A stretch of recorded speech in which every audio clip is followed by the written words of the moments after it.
coming off the bye week, how are you guys, like, health-wise and just team-wise going into this game?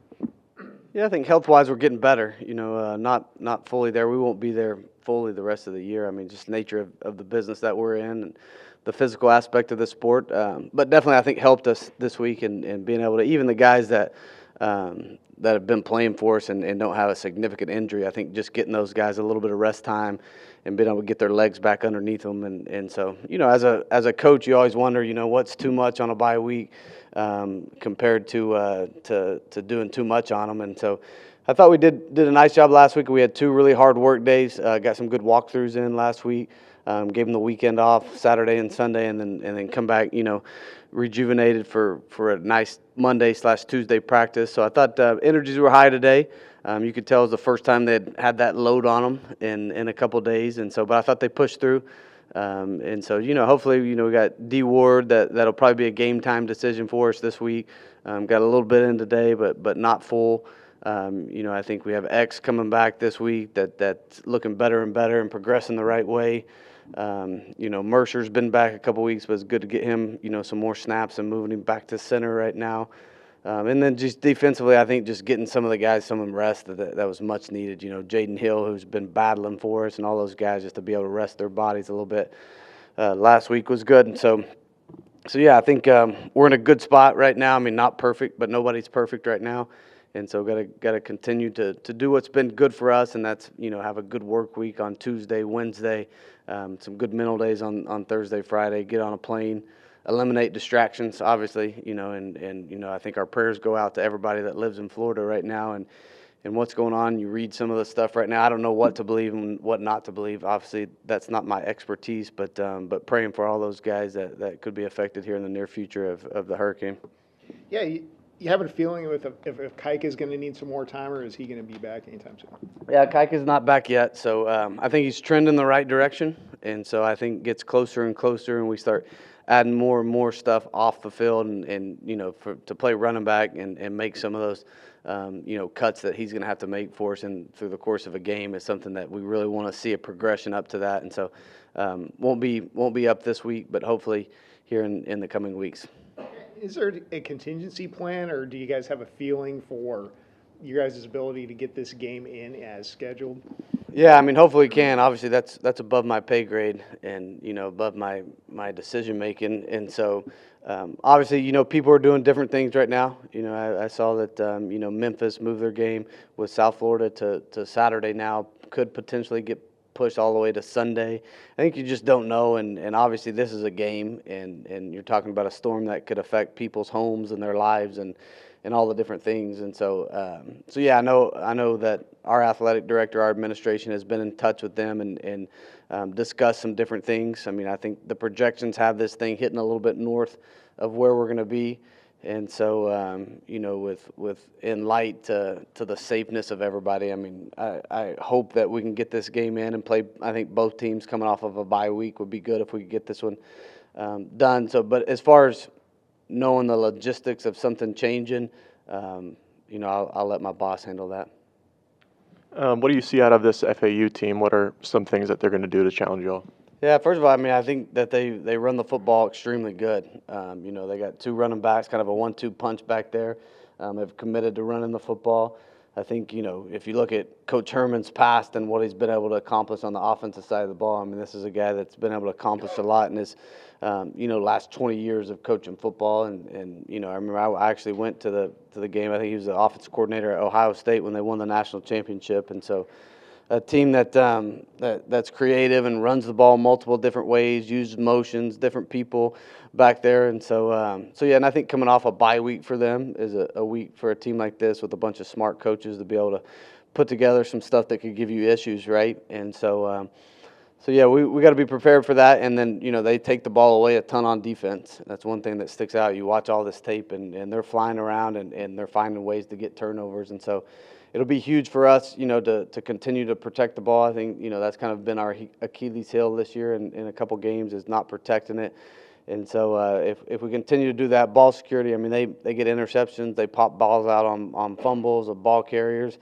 And so it'll be key for us to be able to do that, and too, just for us with what we like to do and spread the ball out in space, I think that, we're going to have to be good on grass. Luckily, we practice on grass all the time, but this will be our first game that's not on artificial turf with the weather coming in.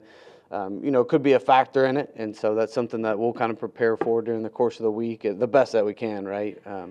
And so hopefully our guys can, the footing aspect doesn't become an issue out there. But yeah, I mean, this is a good ball club that we got to go in, especially with, a coaching staff as experienced as this and won as many dang ball games as they have is they'll be prepared for this one.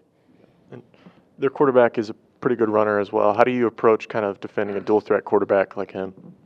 Yeah, so I mean, obviously, we got to kind of prepare for two right now with what happened last game and Cam going down and a guy that can do both, right? You look at his stats. I mean, he's a guy that's explosive with the ball in his hands, can throw the football. And then the Wiseman guy came in, last week, and I thought did a nice job for him in the second half. And so, for us this week, just knowing which quarterback's in the game is going to be big. We're not going to know that until we get out there and see who they run out there, and they might put multiple guys out there during the course of the game. But it'll be good for us to be able to know what both guys' strengths are, and where they're going to attack us depending on who's in the football game.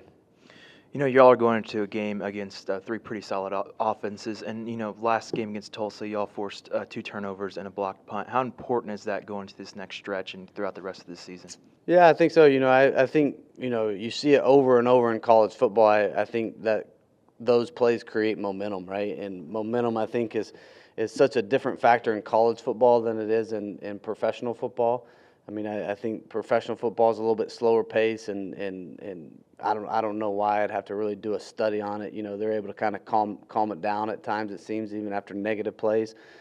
But even watching, it was a great weekend for us to kind of see from the outside looking in and watch college football, and you see, 5 of the top 11 teams go down to teams they shouldn't have. Everybody thought it was a terrible slate of college football, and you see all these one-score games. So, I mean, I think that, again, that's why everybody loves this sport, is the unknown and what could happen.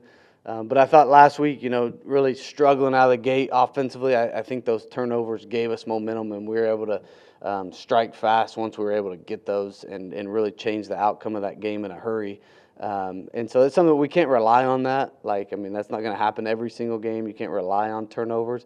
But I think if we're able to continue to capitalize on them when we can get them, I think it's going to allow us to be a better overall football team. With these replacements offensively playing so well so far, do you think it makes it easier for y'all not to rush back some of these guys? Yeah, I think when you look at guys like Damon and Akaika and guys that have played so much football around here, those are guys obviously we want on the football field. And those are guys I don't think require just a ton of practice, right? I think that they played enough football around here. They've seen the speed of it. They know the speed of it. But it's been good these last couple of weeks to get guys out there and see them perform the way they have. Looking at, Mackenzie McGill and Kiefer Sibley. You look at all the young freshmen that are playing at wideout position. Braden Nelson's playing. Our 2 redshirt freshman corners are playing for us. True freshman safety, and Quentin Hammonds is playing a ton of football. And so I think, the one thing that we like to do is get some of these guys that we think are 2s for us. We like to get them a lot of special teams reps early in the year. And I think it really helped us as far as, you seeing those guys get out there and get adjusted to the speed of the game before you got to throw them in the fire on offense and defense. And I think it's helped us. It's benefited us because, when somebody's gone down, I think those guys have kind of picked up where whoever was in front of them left off. And so, but on offense, we got plenty of playmakers right now. You see what DT's been able to do, what Wyatt, what Blair Conwright, what Nick Rimpard's been able to come in and do. So, yeah, I think we got plenty of speed and firepower out there. It's just about being able to get out there, keep those guys healthy, and sustain it. DT Sheffield scored a touchdown. Just how important has he been, not only on offense, but also in the return game as well? Yeah, it's been good. I think you look at our return numbers compared to last year, just a huge spike in it. And I think, those games really are plays that really light a fire underneath your offense going off. Just seeing the energy change coming off the sideline, when you're calling that first play after even a 12 to 15 yard return, it sparks a little bit of excitement from your offense. And so, Really like what he's shown back there. I mean, and even after, he put the one on the ground a couple weeks ago and hasn't flinched since then. And we have all confidence in the world in him. I mean, we want him catching all these balls, fielding them, and being a weapon for us back there. And then too, people got to decide, like, we've been able to get some pressure on some people and block a couple punts too. So I think that unit has been just dramatically improved from last year as far as us being able to create plays, blocking them, or us being able to create plays in the return area. And I saw on the depth chart today, Terrell Dawkins is listed in bold. What kind of went into the decision to move him over to defensive end where he started at Leo for the beginning of the year? Yeah, he's a guy that's multiple. We think he can do a ton of stuff for us. I think, he's played well at both positions. And so I think just it's a credit to him is that we trust him on either side. It could be a thing where you see him at end. You could see him at Leo. In some of our 4-down package stuff, he's done a nice job getting after the passer and getting some pressure on him. And so I think it's just a testament to him being really multiple for us right now. You mentioned DT in the return game, but he's also come on for you guys as a wide receiver. What have you seen from him just on offense as you guys go through the rest of the year? Yeah, we just got to continue to find creative. I mean, people get keyed into him, right? And so for us, just to find creative ways to get him in space, I think is key for us. And what that looks like could be different every single week. I mean, I think he's been able to attack people down the field. He's been able to attack people in some of the intermediate stuff and then some of the quick hitting stuff on some of the screens. And so, yeah, I think kind of all three phases of what he does as a wideout, it creates a challenge for the other side of the ball. And then to as fast as we go, I think, us being able to move him around and put him at outside receiver, put him at inside receiver, put him at running back a couple times this year. And so just I think the versatility of his skill set, it allows us offensively kind of do a ton with him. Yeah, it seems like you've got a long history with him because he did spend some time at Washington State. Did that just give you some insight when you brought him here into what he could offer this program? Yeah, I never saw him practice at Washington State, so I recruited him at Washington State. And then when I came here, he was actually coming that next semester. And so saw him, all of his junior college tape, loved kind of what he brought to the table, watched him return punts in the return game, watched him in the receiving aspect of things. And so yeah, I kind of knew his skill set, what he was about, and it's been fun kind of just to watch him continue to grow as a practice player. That was one thing I didn't think he was great at early on when he got here. And boy, he won't even hardly come out of practice right now. I mean, just kind of become an animal. And there's not many actually zero players I've ever been around that were really good on Saturdays and not good during the course of the week as practice goes. And so I think he's bought into kind of his role on this team. He's bought in, to blocking when he doesn't have the ball in his hands. And so I think, he's kind of the football gods have rewarded him for the way that he kind of prepares now. Because, it seemed like he sat for almost a full year at Washington State. Just the opportunity to just get back on the field here, kind of motivate him as you've seen it? Yeah, I think so. I mean, I think there's positives and there's negatives from all the portal stuff that goes on and the transfers and everything you see. And I think he knew kind of this was his last opportunity, right, for him to go out there and prove himself. And so I think he's approached it that way. I think that he's grown as an individual. He's grown off the field, has been great in the classroom. So all these different things start lining up, and you see the production continue to happen. I mean, that's when you feel good as a coach, when you're telling a guy, over and over and over, like, this is what it looks like, this is what it needs to look like. And so it's been fun to watch him succeed by doing, even the small things really well. Coach, you kind of mentioned some overall strengths of FAU. What kind of key players kind of stand out to you so far? Yeah, defensively, I mean, I think 49, I'm a big numbers guy. Y'all know this. 49 defensive end, really good. They got a true freshman, number 1, who I think is a stud. You turn on the special teams tape, and he plays all 4 phases. He starts on defense. He's their strong safety, free safety. Kid's unbelievable, right? Talked about the 2 running backs. I think really good players for him. Center, really good player for him. Guy that's played some ball. A guy that you can tell is getting them lined up, making the points, making the calls. And so, yeah, I mean, these guys have plenty of athletes all over the field. I think they've been able to get their front 4 have been able to get after the passing attack with just 4. I mean, not a team that just is a huge blitz team, because they really trust their 4 down front to be able to get there and get home with some pressure. And so when you can do that, that gives you a huge advantage on defense. So yeah, I mean, they got a ton of good athletes all over the field. And during that bye week, you mentioned a big portion of it was dedicated to rest. But when you guys were training and were practicing, what were you kind of focused on? Yeah, so those, a little bit of a hybrid practice. So we did a little bit of Florida Atlantic on Tuesday, and then kind of split up and let the young guys scrimmage. Our young guys get to play some football against one another to see kind of their development piece of it. Came back and Thursday, put a little bit more of Florida Atlantic stuff in, did some scout work against Florida Atlantic looks. Didn't just get all into the game plan, want to clean up some of our stuff technique-wise. And then let the young guys practice quite a bit. And then Friday, we walked through and were able to really focus in on Florida Atlantic and put the majority of the open field game plan in that we were going to come back and start repping this week. And so I thought it was good work for us. I mean, we wanted to clean up some stuff that was self-inflicted, some stuff that's technique-based, some communication issues, some plays on the defensive side of the ball that have really hurt us this year. And knowing, that at times when people see it on film working against you, there's a good chance they're going to run something similar to it, right? So we really spent some time cleaning up our stuff, watching some of the younger guys get some more physical reps. We actually tackled with our young guys a little bit last week. And then Friday, kind of being able to pull it all together and let's move on from the things we needed to correct and let's really dive in and get a little extra work on Florida Atlantic. Gotcha.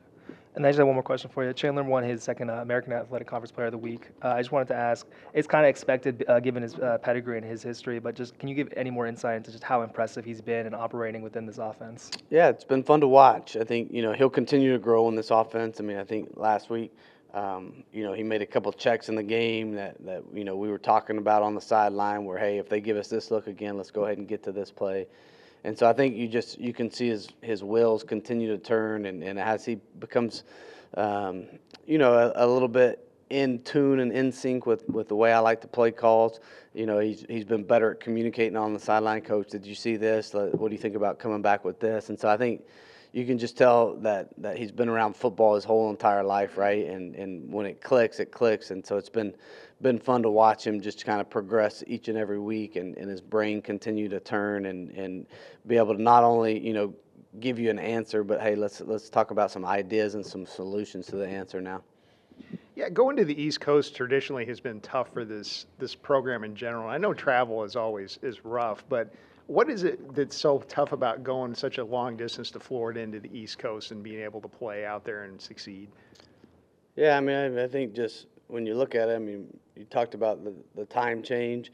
When you talk about, being on a flight for 3.5 hours, when you talk about different climates, I mean, I think there's a bunch of things that come into it, but we got to do a better job on the road. And I thought, we approached it better against South Alabama. So this is a little bit further than South Alabama, not a ton. So we got to do, and I think this team's getting better knowing how to travel. I think our maturity level has really grown when we're getting on a plane, when we're even, here and we're in a hotel here, just the way that we handle our business on the road, I think has really improved. And so we got to continue to do that. I mean, there's going to be plenty of distractions that are going to happen when we get on an airplane. And I think your older guys and your leaders being able to eliminate those distractions and really stay, tuned into the task at hand is key. And so, yeah, we got to continue to prove ourselves, week in, week out, especially when we're on the road. We got a little a break from it, but we had some really good practices and got done what we needed to. Kind of got ahead on the game plan, and I think we have a really mature team. So I think we handled the off week very well. Kind of some questions about this game just because of the hurricane coming in. How do you guys handle just the potential distraction of not knowing exactly what's going to happen as you guys go out there? Yeah, I mean, it's same as every week. We just focus on what we can control, and our thoughts and prayers are to everyone in Florida that are potentially going to be affected by that hurricane. But, I mean, we can't control it, and we just got to have our minds ready for the game Saturday. Wherever it's going to be. I mean, we'll go play them in Alaska if we need to. It doesn't matter. So just being prepared and focusing on what we can control. What do you see in Florida Atlantic now that you guys are to the point where you're focusing in on these guys? Yeah, I mean they're very athletic. They've got a really good pass defense, so we've got to kind of challenge them there.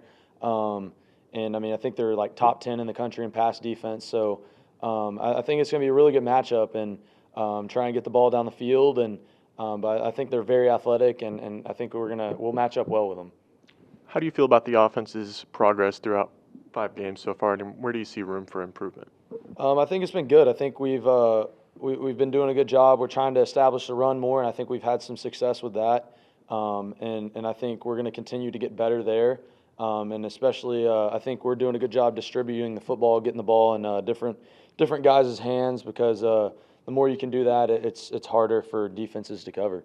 And did the bye week also give you all a little bit more preparation to get some more work on FAU, just to get an idea of how they're going to play? Yeah, absolutely. I mean, we started game planning last week, kind of get ahead of them, or get ahead on them. So it was good for us. Y'all have had explosive offense, 50-plus points twice this year already. And, how do you feel like y'all are going to be able to sustain that going into the next several games of conferences against better overall passing and rushing defenses? Yeah, I think just continuing to focus on us, and keeping the main thing, and tell them before every single game it's about us. So, I mean, we've got to those games that we have put up a bunch of points, we protect the football, and that starts with me. I've got to protect the football, and if we can protect the ball, we can put up a lot of points. And so just continuing to do that, and get the ball in playmakers' hands. How important are some of these guys at the skill positions that have stepped up in the face of, the players you guys have lost to injury over the course of the season? You've lost Damon for a while, you lost Akaika for a while, and it seems like some of these other guys have been able to fill in really well. How important has that been to your guys' success offensively? Yeah, I mean, it's extremely important. It's a physical, violent game. Injuries are going to happen, and you just got to make sure that the young guys and kind of the guys who are second string are prepared and ready to play, because their number can get called at any point. I mean, I've been in both situations my whole career. I've been the guy who's gotten called up, and I've been the guy who's gotten injured, and someone else take advantage of that opportunity. So just being ready for that opportunity. And I think we've had some guys do a good job of being prepared. Chandler, what did you kind of specifically and personally work on during this bye week? Yeah, I think just trying to get a little bigger. I mean, I dropped a couple pounds, so I've taken that past week, and at lighter practices. So I think it's been good for me to eat more, and then we lifted pretty heavily in the weight room. So that's probably something I took most advantage of. And then you won your second American Athletic Conference Player of the Week. Just how would you kind of evaluate your performances so far? Yeah, I mean, I think it's simple. Whenever I take care of the football, I'm playing at an elite level. So I think that's been my focus: protect the football and give my guys chances. Yeah, and you're a veteran guy. You guys are going all the way to Florida, that kind of thing. Is it tough to make that long of a trip? North Texas just hasn't had a very good record on the East Coast over the years. Yeah, I mean, I think we've got some mature guys, and we've all been at different places. I mean, we have however many transfers here that have come from all over the country and big schools as well. So I think it's nothing new. I think it's just go out there, handle our business. Really, the only thing that'll change for us and our schedule-wise is it's just a little bit longer of a plane ride. Everything else, once we get to the hotel, will be the same, and we're gonna attack meetings at the hotel and get our minds right for another night game. How important has DT Sheffield been, not only to the offense but also in the return game this year? He's been huge. I mean, he'll make plays, especially in the return game. I'm just kind of like, what are you doing? And then, oh wow, look at that. And I mean, he's just one of those guys. He knows what he's doing, and he'll get you. I mean, if he can just get you 7 or 8 yards on a punt return, that's almost a first down if you look at it that way. So that's a big deal, and he's done a great job on that. He's very dynamic. And also on offense, what have you seen from him? Yeah, really just get the ball in his hands. That's really what's been key. He's a great route runner, and he tends to. I don't know if there's many times that the first guy makes the tackle on him. So just trying to get the ball to him, and he makes me look good. Of course, there's been running back injuries this year. How do you feel like those guys have stepped up and kind of taken off a little bit of a role from you offensively and relying too much in the passing game? Yeah, I think I mean, you go back to Wyoming, you look at Shane Porter, he did a great job. He's been waiting on his moment, and he did a really good job there. And then you look at McKenzie and Kiefer, they've done a fantastic job also. And those are just kind of guys they didn't really think they were going to be thrown in those situations, but they got thrown in those situations and they were prepared, and they took advantage of that opportunity, and they've helped us out a lot offensively. What's DT like to play with just as a teammate and as a guy? Yeah, I mean, he's goofy, but he'll you just kind of like to mess with him, and he's a ball player. Once the lights turn on and we get inside those white lines, I mean, he's ready to roll, and he's going to do whatever to help the team win the game. What do you see out of this FAU team? What are some things that are going to be a challenge for you all? Oh, yeah, they got a mobile quarterback, left-handed quarterback. He's still getting in the groove of things, but I think he's definitely a threat and a weapon. They got a solid run game, good running back who's been on a good little streak right now. They're definitely a tough team. You know, they've had a kind of an average season so far, but we know that we're going to get their best game coming off a bye week just like us. And how do you feel the defense has just come together in the recent weeks, and where do you see the biggest area of improvement going forward? Yeah, we definitely have grown and learned a lot, I think, at the beginning of the season.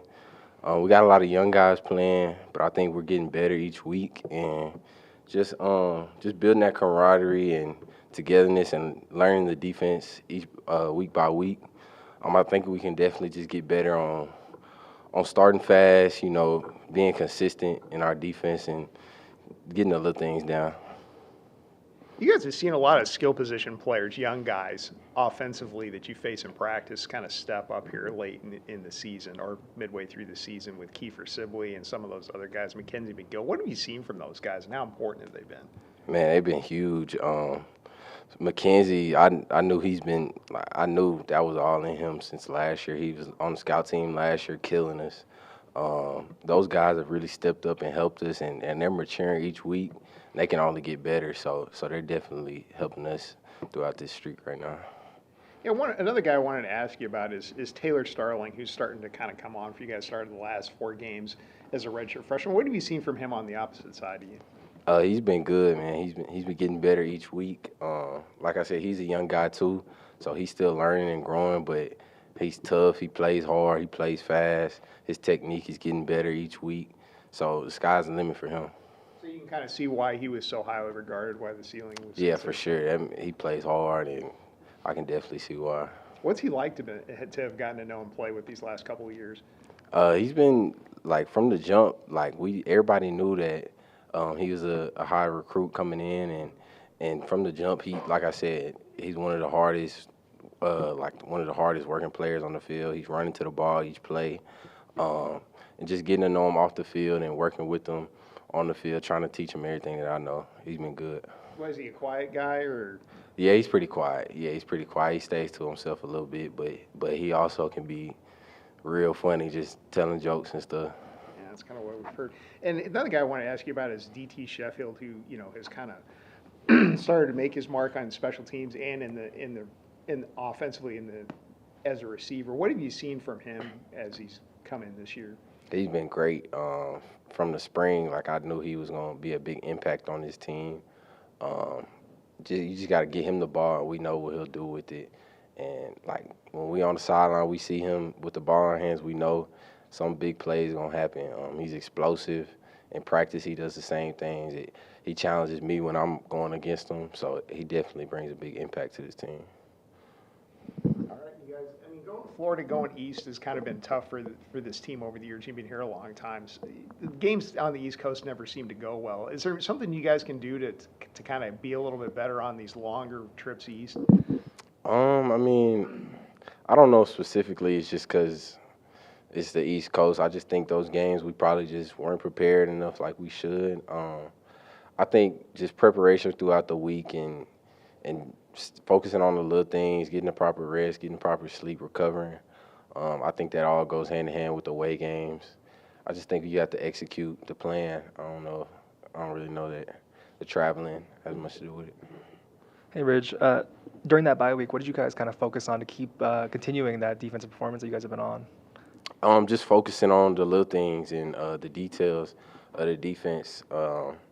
really just not treating the bye week like it's just a week off. You know, we were still practicing hard with less practice days, but it would still go like Capone was still stressing work like we got a game this week. So, yeah. A big priority has been stopping the run. I wanted to ask you as a defensive back, it's typically not the first thing in the job description, stopping the run, but how does that kind of room kind of embrace that challenge? Yeah, we definitely know that the emphasis was stop the run this year, and we know that stopping the run, bringing a lot of people in the box, is going to lead to pass and one-on-one opportunities. So we know we still have to be on our job with our technique, and then when we have to fit the run, we got to make tackles. Because if we don't make the tackle, it could be a big play. So we just focus on that and knowing that in the secondary room, it's no room for error. And then a couple games in, a couple weeks ago, you were officially named the pass breakup leader in program history. I just wanted to ask how you kind of enjoying your senior year here. I've been enjoying every moment.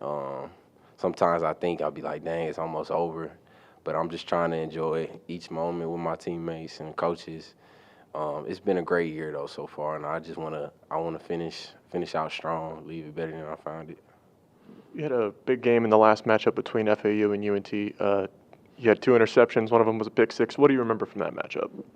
Man, that was the game that kind of showed me that I belong here. It was definitely one of my favorite moments in college. That game honestly just like it put me on the path to growth, and it was a really fun game. Hopefully I can do that again.